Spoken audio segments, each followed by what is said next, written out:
Армысыздар, қадірлі көрермен. Студиямыздың бүгінгі қонағы қазақтың талантты ақыны Әділет Ахметұлы. Қош келдіңіз.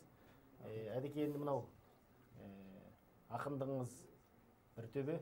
Сіз енді мынау ғылым ордасы, Мұхтар Әуезов атындағы әдебиет және өнер институты секілді үлкен ғылыми орындарға кіріп, қызмет атқардыңыз.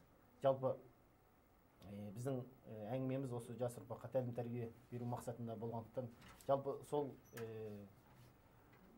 ғылыми орталықтарда қызмет атқарған кезде көптеген мұраларға жолықтыңыз. Жалпы бұрынғы қазақтың дәстүріндегі кешегі алаштардағы оқулық мәселесін, оқулық дайындау мәселесін сол тұрғыда бір айта кетсең. Рахмет, мына зерделі білім орталығына келіп, осындай бір сәтті түскен сұхбатқа жүздесіп қалғаныма өздеріңізге сәлем жолдаймыз. Рахмет. Зерделі болса, мынау қазақтың бүгінгі саналы жастарының, болашақ біздің еліміздің құрушыларының, біздің қазақтың жаңағындай кешегі Ахметтерін, кешегі Әлихандарын тәрбиелейтін, кешегі абайларын өмірде жетістіретін үлкен орталық. Енді біз осы үшін тақым қысып қуанып отырамыз. Қашанда істеріңіз ілгері болсын. Енді айта кетейік, жаңағы сіз айтып отырған ғылым ордасындағы және басқа да жерлердегі бізді ең қызықтырған дүние не болды деген кезде, өз басымды ерекше қыздырғаны, мені бірден баурағаны балалардың сол кездегі жазған оқулығы. Бұдан 100 жыл бұрын, 140 жыл бұрын жазылған оқулықтардың стиліменен сол кездегі жетістігінің өзі кісіні таңғалдырмай қоймайды. Сонда ең басты нәрсе не болды ол? Ол кездегі әрине бізге ең алдымен оқулық десе Ахмет Байтұрсынов, жарықты сол кісі елестейді, бірақ Ахмет Байтұрсыновтың ар жағында да өзінің ұстаздары болған. Ахмет Байтұрсыновтың ар жақ бері жағында дегенің кәдімгідей үлкен мектеп қалыптасқан екен. Айтайын деп отырғаным, ол кездегі басты мүдде ұлттың мүддесі болған. Ұлттың мүддесі болған, және қазақи өте қарабайырлық жоқ ол жерде. Ғылымға деген атқақтап тұрған сол кездегі ғылымның жетістігі, ғаламдық деңгейдегі ғылымның жетістіктерін барлығын қазақтың хикметті қаймағы бұзылмаған тіліменен сіңіріп жіберуге тырысқан. Енді мен соны сізге бір мысал келтіре кетейінші. Мына Ахмет Байтұрсыновтың бастауыш мектепке арналған бір оқулығында, оқу құралында мынадай бір мысал бар. Балаға арналған. Атбақыл деген. Атбақыл дейді да. Мана 6 бала одақтасып атбақыл атты, Асан, Осан, Қосан, дала балалары одақ болды дейді. Ораз, Назар, Нысан, қала балалары одақ болды. Сақа салысып асандар атты, Қосан сақаны атып 6 асық алды. Назарлар асықсыз қалды, асандардан 6 асық қарыз алды. Қақпақыл қаққанда онан да назарлар қалды дейді. Қараңызшы, мынада қарасаңыз, бұл бірінші класстың екінші маусымында, яки екінші семестрде оқытатын сабақта осындай жаңылтпаш. Әрі жаңылтпаш, әрі текіс. Бұған қарасаңыз, енді бұда нені білеміз? Бұда атбақыл мен қақпақыл деген қазақтың балалары ойынның аты шығып тұр. Атбақылда қалай, қақпақылдар. Енді ана қараңызшы, ең соңында қаланың балалары жеңіліп қалады атбақылдан. Өздері жеңіліп бара жатып қарыз алады, қарыздан тағы жеңіліп қалады, ақыры жеңілді дейді. Сонда балалардың, адамдардың атының өзі де бір әдемі ұйқасып тұр. Айтайын деп отырғаным, балаларды сол кездің өзінен шешен сөйлеуге тәрбиелеген бұндай мыңдап мысалдар табылады. Оқулықтың өзіне ұлттық идеологияны сіңірген дейсіз. Ұлттық идеологияны оқулыққа сіңіріп жүрген, және ол бала деген жаңағындай талшылықтай кезінде осы нәрсе басталған. Енді бір нәрсе айта кетейін. Осы барыста біз өз басым енді ол салада зерттеп жүрген үлкен ғалымдар бар, профессорлар бар, сол кісілердің жетегінде біраз мұраларды көрдік. Ахмет Байтұрсыновтың өзінің жазып кеткен төте жазуымен жазылған кітаптар. Сонда Ахмет Байтұрсыновтың өзі және төңірегіндегі Елдес Омаров бар, жаңағы кейінгі Қошке Кемеңгерұлы бар, Құдайберген Жұбанов бар, Шамғали Сарыбаев бар. Сол сияқты үлкен тұлғалар, Жүсіпбек Аймауытов мысалы психологияны жазған, Мағжан Жұмабаев педагогиканы жазды. Ахмет енді мына ұлттың сол кездегі үлкен, күні бүгінге дейін тіпті болашақта да біздің рухани үлкен тұлғамыз көсеміз Әлихан Бөкейхановтың жазған, жағрапиядан жазған дүниенің құрылысы, дүниені тану сияқты кітаптарын ойласаңыз, ол қазақи қарабайыр тілімен жазылмаған. Ондағы терминдер, теңеулер, тіл қаншай. Мысалы, бүйтеді жарықтық Әлихан Бөкейханов мына дүниенің құрылысы дегенде айтады. Әлем осындай көптеген жұлдыздардан құралған, солардың ортасында біздің жарпақ әлемге сәулесін шашып жомарт күн тұр деп қояды, біздің деп қояды. Мен осындай ұлы махаббаттағы адамды таңғалдым. Сонда айтады, күн өз-өзіне өзі айланғанда дейді, ол ешбір тәртіпсіз айланбайды дейді. Кейде бүйтіп суреттейтін жері бар.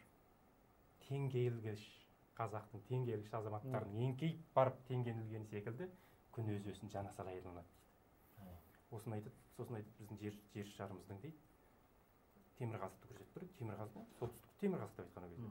Мысалы сонда айтайын деп отырғаным не дегенде, ол кісілер ғаламдағы планеталарды, қазір галактика, метагалактика жүйелерін суреттегеннің өзінде де мынау қазақтың байтақ сарыарқасынаға деген сүйіспеншілігімен өзінің қаймана қазағына деген махаббаты ғана емес, күллі адамзатқа, тіпті планетаға деген махаббатын ана кісі жарықтықтың оқулығынан көріп, еріксіз түрде көзінен жасаған. Айтайын деп отырғаным не? Біріншіден, қазақтың тілінің деңгейін ғылымның ең соңғы дәрежесіне көтерді. Екіншіден, анау біз атын білмейтін көптеген планеталарға қазақи мінездеме берді. Терминдерді қазақшаластырды. Өзім елде Сонмарктың жарықтық атақты ғалым Байтұрсыновтың ең сенімді адамы болған. Сол кісіден диссертация қорғап, магистратуралық диссертация. Сонда ол кісінің оқулықтарын зерттедім. Оқулықтарында терминдердің жағдайын жаздым. Сонда қазақтың тілін, ғылым тілінің ең жоғары сатысына көтерген Ахмет Байтұрсынов болса, қасындағы елде Сонмаркта ол кісіден қалыспай, екеуі бір неде жаңағындай бүкіл мына қазақтың қазіргі шеттен, Европадан, орыс тілінен, басқа ұлттардан кіріп жатқан терминдерді қазақтың тілінен баламалар іздеген, баламалар іздемеген күннің өзінде де қазақ тілінің жаңағы төл қасиеті бойынша сындырып алған. Өте ғажайып оқулықтарды біз 1918 жылдардың ар жақ бер жағында 1929 жылға дейін көреміз. Енді ол Алаш арыстарының ұлылығының бір ғана дәлелі жаңағы Ахмет Байтұрсынның осы қолданыстағы әліпбиді бір өзі жасағандығы ғой. Біз енді тұтас мемлекет болып, бір жаңағы алфавит жасай алмай келе жатырмыз да, бір ізделенген. Бұл да мысалы бір ұлылықтың дәлелі ғой. Сол ұлылар өскен шаңырақты, ұлылар жазған мұраларды бүгінгі насихаттап, бүгінгі жаңағы ұлтқа болсын, елге болсын деген ниет қой барлығы. Біздегі қазіргі кездегі оқулықтардағы да сол кемшілік сол мысалы ұлттық идеологиядан алыстап кеткен. Содан барып мысалы біз ұлттық болмысымыздан алыстап бара жатырмыз ғой. Енді жаңағы студияға құдай қонақ болып келіп қалдыңыз. Ақын ретінде бір өлеңіңізді оқып берсеңіз. Жақсы, рахмет. Алдымен істеріңізге береке берсін, істеріңізге сәттілік. Енді мынау Зерделінің қазіргі істеп жатқан жұмысының өзі, сол Ахмет Байтұрсыновтардың өзі ол кезде бастапында оны кәдімгідей қазақ газеті болсын, басқа да үлкен газет журналдар шығарды, Айқап болсын, солардың барлығы шын мәнінде жаңағындай қазақтың азаматтары мен алашшыл жастарының немесе азаматтардың ақшаларын қосып, яки қазіргі мынау үкіметтік емес ұйымдардың істеп жатқан сіздер секілді жұмыс істеген сол кісілер. Сол кісілер бізге міне 100 жылға жететіндей, 100 жыл бойы сағындыратындай бізді сондай дәрежеге жеткізген. Айтайын деп отырғаным, сіздердікі де соның жалғасы іспетті. Мына 21 ғасырдың басында әлемдік деңгейдегі алдыңғы өреге, алдыңғы деңгейге жетуге талпыныс сіздердікі. Сондықтан сіздерді қашанда қолдап қуаттап отырамыз. Сіздің айтып отырғаныңыз дұрыс. Алаш, мен өз басым Ахмет Байтұрсыновтың өзінің кезеңінде 1912-11 жылдары оқылып болып жазылған 21 кітапты оқыдым. 21 кітап, сонда ол тіпті біз ол кісілердің атын ұмытып қалдық. Нұғман Манаев, Мұстахим Малдыбаев деген кісілер бар, Мұхаммед Керим Тибердиев деген кісілер бар, Қоңыр Қожа деген кісілер болған. Сонда 21 оқулық болған екен. Айтайын деп отырған ол нәрседе қазақтың салт дәстүрі, төрттілігінің атауларын қайталап бере бермеген. Бірақ өте керемет та, ғылыми түсіндірген. Пішен шабу деген қай мезгілде болады, күзем деген қай уақытта алады, жел жайлауға қай уақытта қонады, осының бәрін өте ғылыми, балаға өте сүйкімді. Қала балалары ұмытып қалуы мүмкін деп отыр ғой. Сөйтеді, бірақ соңында жаңағындай қасиетті хақ исламның да сауат бере кетеді. Ол жерде не бар? Ол жерде бұл қалыпты жаңағындай діндік догма деңгейін ұстау емес, бірақ келіп жатқан қалың діни идеологиялардан балаларды сақтандыру үшін жазған. Бұндай оқулық ең алғаш мұсылманшылық тұтқасы деп 1840 жылдардың өзінде жаңағы 1860 жылдардың өзінде жарықтық кім жазды? Ибрай Алтынсарин жазды. Кейін мұсылмандық жарты деп кім жазды? Мынау Шәкәрім Құдайбердіұлы жазды. Сол кісілердің әрбір сөзінде не тұр? Әрбір сөзінде, әрбір жазған басқан ісінде ұлтқа деген ұлы қызмет тұр. Айтайын деп отырған бүгінгі кезеңде, әсіресе мынау Қытай Халық Республикасында оқып өсіп өндік, сол жақта университет бітірдік. Сонда әрбір оқулығының бетінен Конфуций дейміз ғой, Күңзі, Мыңзы, жаңағындай Ханфизі деген үлкен ұлттық идеологияның басындағы адамдар тұрады. Басқа ұлттарды ашсаң да сол.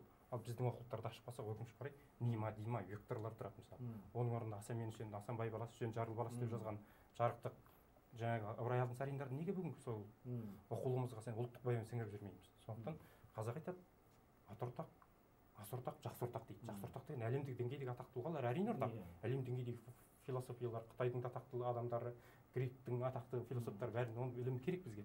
Бірақ ең басында оның біздің Ахмет Байтұрсынов сияқты атақты адамдар тұру керек. Абайымыз тұру керек, оның басында Күлтегін тұру керек, оның басында Әл-Фараби тұру керек. Айтайын деп отырмын, осы жағынан керемет жұмыс жасап жатырсыздар. Ұлттық дүние бір бөлек, оның үстіне жаңағы жаһандық алпауыттық деңгейге кетіп бара жатқан кезеңде ол да бір біз үшін біз басып өтпесек болмайтын жол, жетпесек болмайтын кезең. Сондықтан сіздер қашанда осындай абыройлы, жаңағы ағарту ісінің бәрі сауапты дүние, ағарту деген ұлтты ағарту, ұлттың көкірегін нәр құюдай осындай бақытты дүние жоқ. Мен сіздерге біздің күллі осы зерделден білім алып жатқан, басқа да осы территориямыздың байтақ даласының кез келген жерінен білім алып жатқан жастарға арнап еркек тау деген өлең оқып берейін сіздерге. Алтайдың суы еркекті, тасы да еркек ерменез, бабалар айтқан ертекті өнеге қылар келді кез. Ертекшіл көңіл нағылсын, аты шықпаса жерді өртеп, қарағай менен самырсын сенсеңіз маған ол еркек. Айтқаным менің өр Алтай шығыстап жатқан жүлгесі, айбатты шыңдар Еренсай алтын қалаған іргесі. Терең тарих толғаған тымасқақ мінез барында, терең тарих толғаған тербелген мұнау ғаламда, өзге тауларда болмаған тымасқақ мінез барында. Ізгілік жұтты іштімде еркек суынан бір тұтам ерменез тастың үстінде ежелгі көз қыдыртқам, аспанды нұрға бояп ап, шудалы бура бұлтаунар, еркек орманға саялап ержігіт мінген тұлбарлар. Ежелгі баба ұлысын таныған, бәрін түйсікпен топырақтың да жынысын ажыратқан соң үй тіккен, кімдерді Алтай таңғылмас, ғасырдан қалған ізді көр. Құлдыққа құрық салдырмас шуасау болды біздің ел, терең тарих толғаған тербелген мынау ғаламда, өзге тауларда болмаған тымасқақ мінез барында. Ұрпақтарымыз күллі түрік бабаларын ту тіккен Асқақ Алтайындай, асқақ рухпен, кешегі Алашорда қайраткерлеріндей үлкен намыспен өсіп өркендей берсін. Сіздерге рахмет.